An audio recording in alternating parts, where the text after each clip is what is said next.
इस नए विश्लेषण में आपका स्वागत है। चलिए आज बिना किसी देरी के सीधे मुद्दे पर आते हैं। आज हम निवेश के उन बेहद लोकप्रिय विकल्पों म्यूचुअल फंड्स, इंडेक्स फंड्स और ईटीएफ्स की बारीकियों में गोता लगाने वाले हैं। हम समझेंगे इनकी असली कार्यप्रणाली, इनके छुपे हुए रिस्क और वो खर्च जो अक्सर हमें बताए नहीं जाते।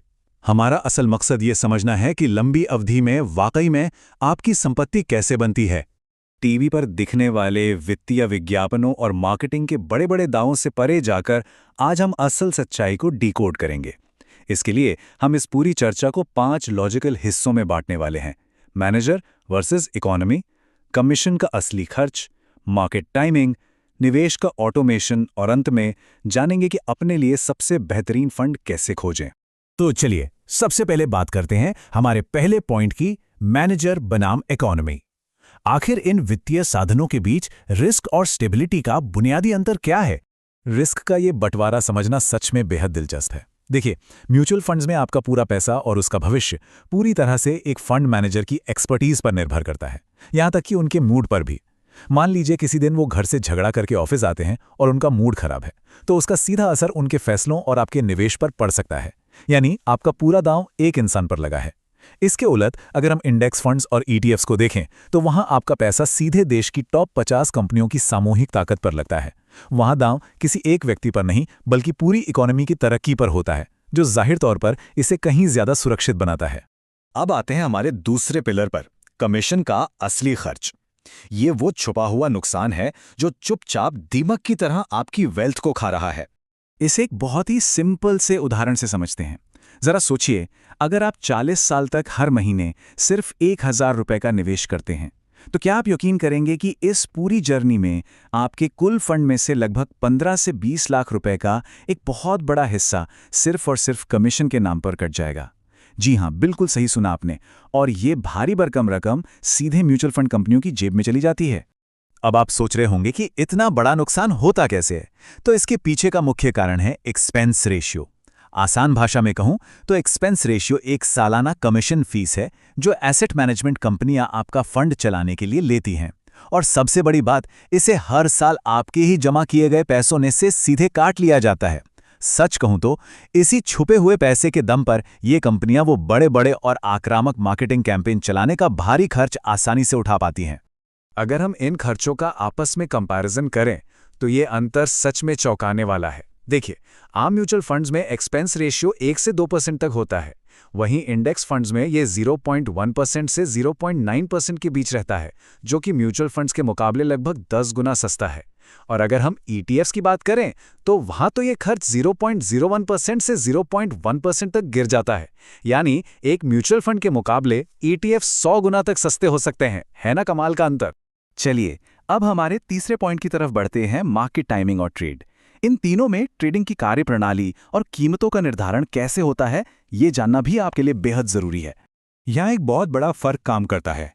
म्यूचुअल फंड और इंडेक्स फंड में आप दिन में चाहे कभी भी पैसा लगाएं, आपको यूनिट्स उसी कीमत पर मिलेंगी जो उस दिन मार्केट बंद होने पर यानी 3:30 बजे होगी। मान लीजिए सुबह आपने पैसा लगाया और शाम तक मार्केट गिर गया तो आपको कम कीमत पर यूनिट्स मिल जाएंगी, और अगर बढ़ गया तो ज्यादा कीमत पर मिलेंगी। लेकिन ईटीएफ्स का गेम बिल्कुल अलग है। ये बिल्कुल किसी शेयर की तरह काम करते हैं। इनमें पूरे दिन रियल टाइम में ट्रेडिंग होती रहती है। तो इसका सीधा सा मतलब ये है कि ईटीएफ्स आपको ये आज़ादी देते हैं कि आप बिल्कुल उसी पल की सटीक कीमत पर खरीदारी कर सकें। अगर आपको तुरंत प्रॉफिट बुक करना है तो आप उसी दिन उसे बेच भी सकते हैं। लेकिन हाँ, यहाँ एक कैच है। इसके लिए उस ईटीएफ में पर्याप्त लिक्विडिटी का होना बहुत जरूरी है। आसान शब्दों में, मार्केट में उस ईटीएफ को खरीदने और बेचने वालों की अच्छी खासी संख्या होनी चाहिए, ताकि आप जब भी चाहें अपना पैसा तुरंत और बिना किसी परेशानी के निकाल सकें। अब आते हैं पॉइंट नंबर 4 पर, निवेश का ऑटोमेशन यानी अनुशासन वर्सेस सुविधा का खेल। देखते हैं कि निवेश के सफर में ये ऑटोमेशन कैसे काम करता है। देखिए, हम सब अपनी लाइफ में काफी बिजी रहते हैं। ऐसे में म्यूचुअल फंड्स और इंडेक्स फंड्स आपको ऑटोमेटिक बैंक डिडक्शन यानी एसआईपी की शानदार सुविधा देते हैं। एक बार सेट करने के बाद हर महीने आपके बैंक से पैसा अपने आप कट जाता है। ये एकदम set it and forget it वाली हैंड्स ऑफ अप्रोच है। लेकिन दूसरी तरफ ईटीएफ्स में आपको हर महीने खुद से मैन्युअली जाके शेयर खरीदने पड़ते हैं, और सच मानिए ऐसा सालों तक करते रहने के लिए बहुत ही तगड़े अनुशासन की जरूरत होती है। और अंत में हमारा पांचवा और सबसे अहम पिलर, चमकदार विज्ञापनों से बचकर एक पक्के डेटा ड्रिवन नजरिए से अपने लिए सबसे बेस्ट फंड कैसे खोजें। आप इस पूरी प्रोसेस को बहुत ही सिस्टमैटिक तरीके से कर सकते हैं। इसके 3 बहुत ही सिंपल स्टेप्स हैं। पहला कदम, मनी कंट्रोल जैसे किसी भी अच्छे फाइनेंस पोर्टल पर जाकर टॉप परफॉर्मिंग फंड सर्च करें। दूसरा, और ये बहुत ज़रूरी है, जो भी स्पॉन्सर्ड यानी पैसे देकर ऊपर दिखाए गए विज्ञापन हो उन्हें पूरी तरह से इग्नोर कर दें। और तीसरा स्टेप, टिकर टेप जैसे एनालिटिकल प्लेटफॉर्म्स पर जाकर उस फंड की पूरी हिस्ट्री का गहराई से पोस्टमार्टम करें।